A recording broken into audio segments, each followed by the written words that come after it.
चिंकी चिड़िया अपने पिता मोनू तोते के साथ रहा करती थी। उनके घर की आर्थिक हालत बहुत बुरी थी। वहीं मोनू तोता तो हर समय दारू पीकर यहाँ वहाँ पड़ा रहता था, तो वहीं दूसरी तरफ चिंकी चिड़िया, जो कि छोटी सी उम्र में मेहनत मजदूरी करके अपने पिता और घर का पालन पोषण किया करती थी, लेकिन इसके बावजूद मोनू चिंकी पर खूब अत्याचार किया करता और उसे बात बात में बुरी तरह से मारता पीटता। ऐसे ही एक दिन कालू कौआ, जो कि एक साहूकार था, वो मोनू तोते के घर आकर मोनू तोते से कहता है, अरे मोनू तोते, तुझे कर्ज दिए 6 महीने हो गए, लेकिन अभी तक तूने मुझे 1 रुपए भी वापस नहीं किया। ऐसा कब तक चलता रहेगा? हाँ, मुझे मेरे पैसे वापस चाहिए मोनू। अगर तूने मेरे पैसे वापस नहीं दिए तो तुझे तेरे इस कॉल कोठरी से धक्के मारकर बाहर निकाल दूंगा और इस गांव में रहने लायक नहीं छोड़ूंगा, समझा? मालिक, मुझे माफ कर दो। क्या करूं, मेरे पास इतना पैसा नहीं है। बस थोड़ा समय दीजिए, मैं आपको 1-1 रुपए लौटा दूंगा। बहुत समय से यही सुन रहा हूँ। तू हमेशा यही बोलता है कि मैं आपका 1-1 रुपया चुका दूंगा, लेकिन आज तक तो तूने कर्ज का आधा भी नहीं दिया। ऐसा कब तक चलता रहेगा? जब तेरी औकात नहीं थी कर्ज चुकाने की तो कर्ज लिया ही क्यों? क्यों कर्ज लेने से बेहतर था कि कहीं ना कहीं चुल्लू भर पानी में डूब मरता। मालिक, मैं बहुत गरीब हूँ, मुझ गरीब पर थोड़ा रहम कीजिए ना।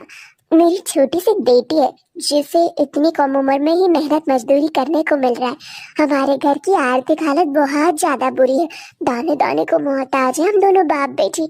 ऐसे में पूरा कर्ज चुकाना तो मेरे लिए मुश्किल हो रहा है। बस आप मुझ पर अपना दया भाव बनाए रखें, ताकि मैं धीरे धीरे आपके पैसे सारे चुका दूं। ठीक है, मैं तुझे कुछ दिनों का और टाइम देता हूँ। अगर तूने मेरे पैसे टाइम से नहीं दिए तो मैं तुझे इस घर से और इस गांव से धक्के मार कर निकाल दूंगा। उसके बाद तुम दोनों बाप बेटी अपना नया आशियाना कहीं और ही ढूंढना। मैं इस गांव में तुम्हें रहने नहीं दूंगा, समझे? नहीं नहीं मालिक, ऐसा जुल्म मत कीजिए मुझ पर। अगर आपने ऐसा किया तो मैं कहाँ जाऊंगा अपनी छोटी सी बेटी को लेकर। थोड़ी देर बाद कालू वहाँ से चला जाता है, तो वही मोनू अपना सारा गुस्सा अपनी मासूम सी बच्ची चिंकी के ऊपर निकालता है। एक तेरी वो मरी हुई माँ को तो मर गई, लेकिन तुझे यहाँ छोड़ गई मेरे सीने पर घूमने के लिए।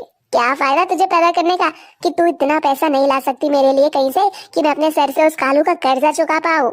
अगर एक कर्जा नहीं चुकाया तो वो कालू मुझे गांव से निकाल देगा। पिताजी, अगर आप भी मेरे साथ काम करेंगे तो हम दोनों मेहनत करके कालू काका का सारा कर्जा चुका देंगे। लेकिन आप तो दिन भर नशे में चूर रहते हैं, फिर आप कहाँ से उनका कर्जा चुका पाओगे? ये बात सुनकर कालू को और भी ज्यादा गुस्सा आता है। वो चिंकी को बहुत ज्यादा मारने लगता है। ऐसे ही समय बीतता जाता है।